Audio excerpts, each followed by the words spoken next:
People think the most painful part of losing someone is the moment they walk away.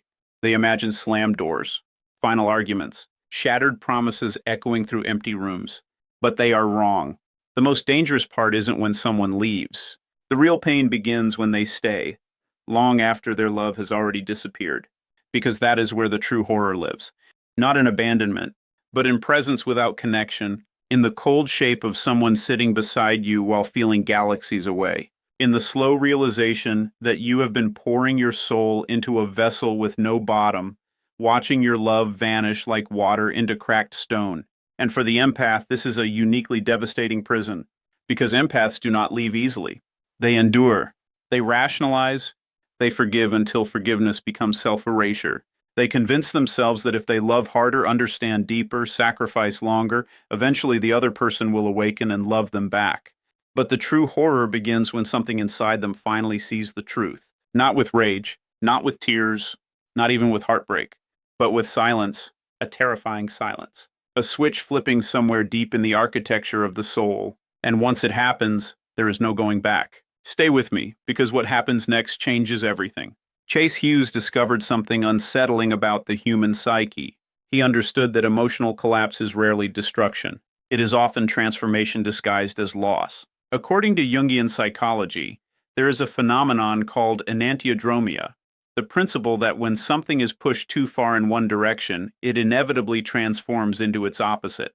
Love pushed beyond reason becomes detachment. Endless patience becomes impenetrable boundaries. Self-abandonment becomes sovereignty of self. Hughes called this psychic compensation.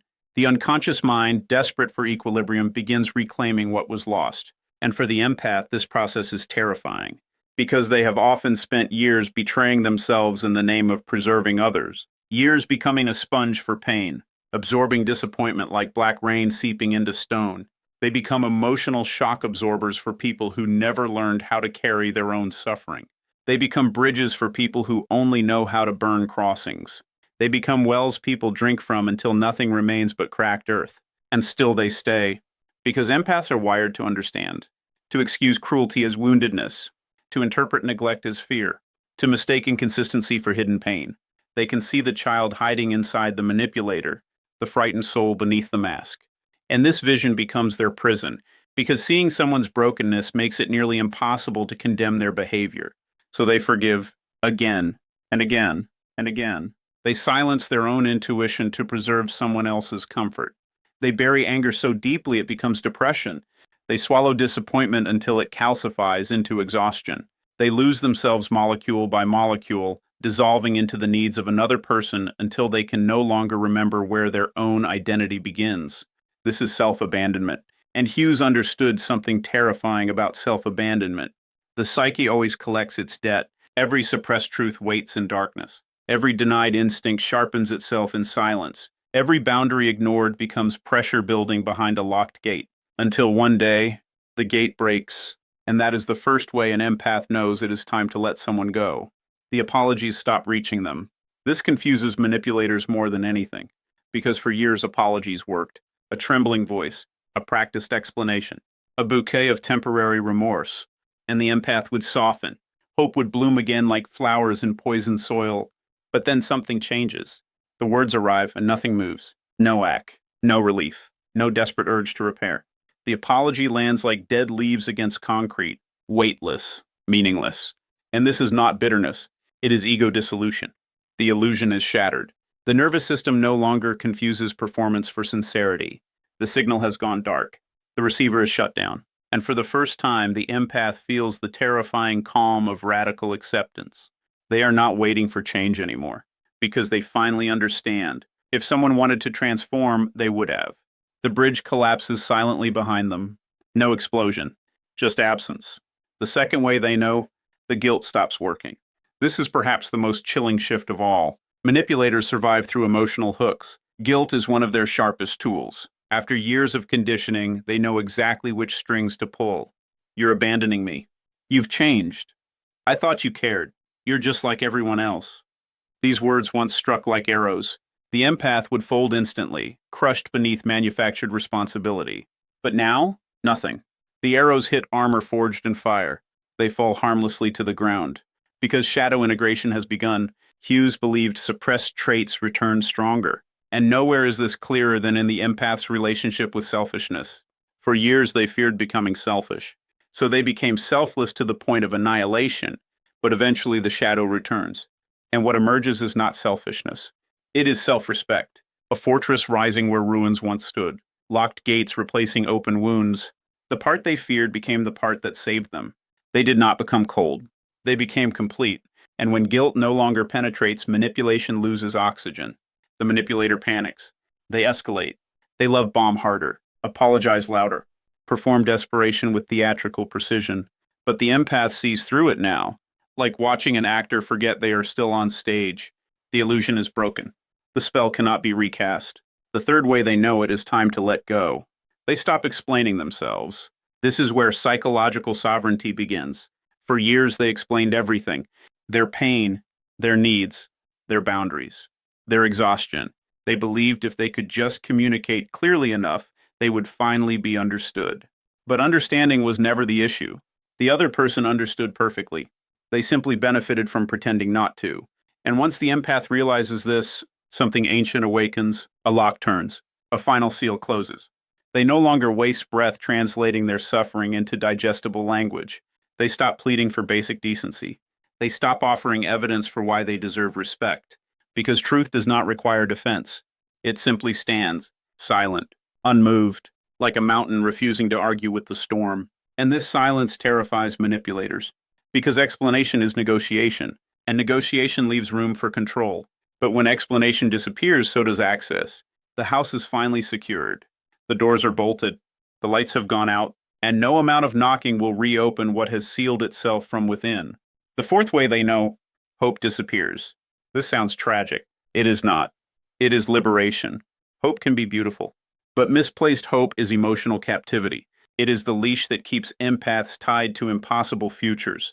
The fantasy that one day the person will awaken, evolve, become who they promised to be. But eventually the leash snaps. Not violently, quietly, like thread worn thin by years of tension. And in its severing comes clarity. The empath no longer imagines future versions of the person. They see only what is. No projection, no fantasy, no psychic distortion. Just reality in its naked form. And reality is enough. Jung called this individuation, the collapse of illusion so the authentic self can emerge. It feels like standing in moonlight after years underground. Cold at first, blinding even, but unmistakably real. This is psychological immunity being born, not because pain disappears, but because truth finally matters more than comfort. And once this happens, there is no returning to delusion. The fifth way they know, their nervous system becomes still. This is the strangest transformation of all.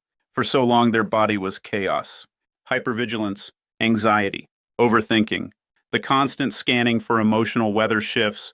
They lived like soldiers inside hostile territory, reading every expression, every tone change, every silence for hidden threat. Their body became a house rigged with alarms, always bracing, always preparing. But when the decision is made, stillness arrives, a profound, eerie stillness. The alarms shut off, the static disappears. Their body finally understands what their mind resisted for years.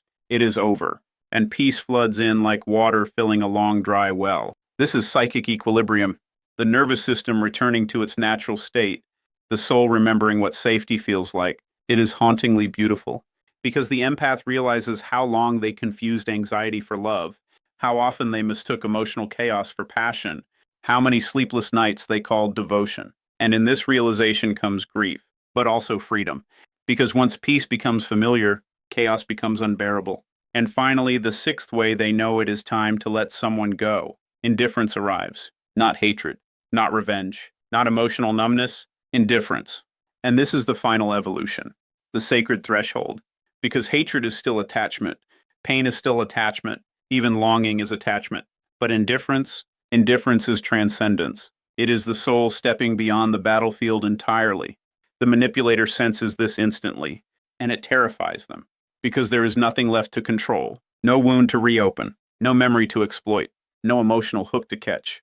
Their messages feel hollow, their affection feels artificial, their presence feels irrelevant, and for the first time, they are forced to confront the one thing they cannot manipulate: absence.